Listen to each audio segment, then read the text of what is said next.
जिंदाबाद, सुरेंद्र भैया जिंदाबाद, बुलाकीपुर पंचायत की जनता जिंदाबाद।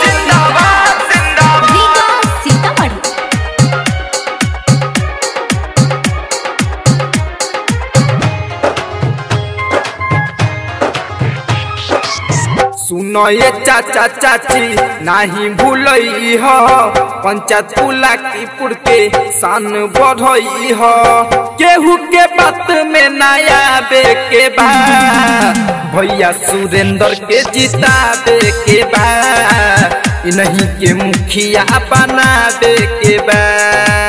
भैया सुरेंद्र के जिताबे के बा, इन्हीं के मुखिया बना दे के बा।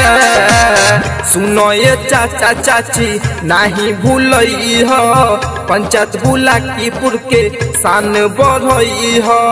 केहू के बात में नया बे के बा, भैया सुरेंद्र के जिताबे के बा, इन्हीं के मुखिया बनाबे के बा। भैया सुरेंद्र के जिताबे के बा, इन्हीं के मुखिया बनाबे के बा।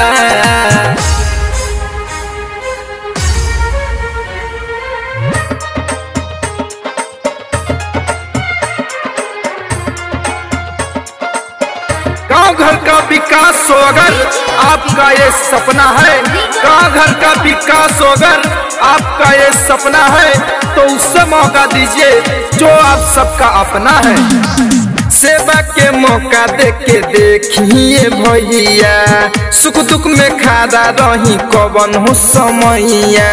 सेवा के मौका देके देखिए भैया, सुख दुख में खड़ा रही कवन हो समैया। धर्म अपन निभावे के बा, भैया सुरेंद्र के जिताबे के बा, इन्हीं के मुखिया बनाबे के बा। भैया सुरेंद्र के जिताबे के बा, इन्हीं के मुखिया बनाबे के बा।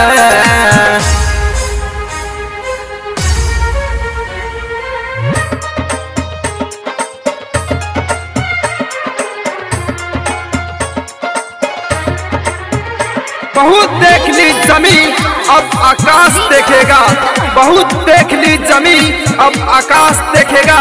जमाना इस पंचायत का विकास देखेगा।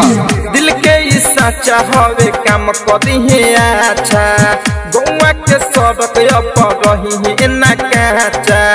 दिल के सच्चा हवे काम करी अच्छा, गौवा के सड़क पर रही न काचा। जड़ से घुसखोरी मिटाबे के बा, भैया सुरेंद्र के जिताबे के बा, इन्हीं के मुखिया बनाबे के बा।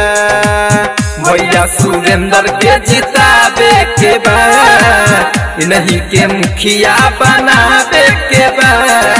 संग्राम रिकॉर्डिंग स्टूडियो रीगा सीतामढ़ी।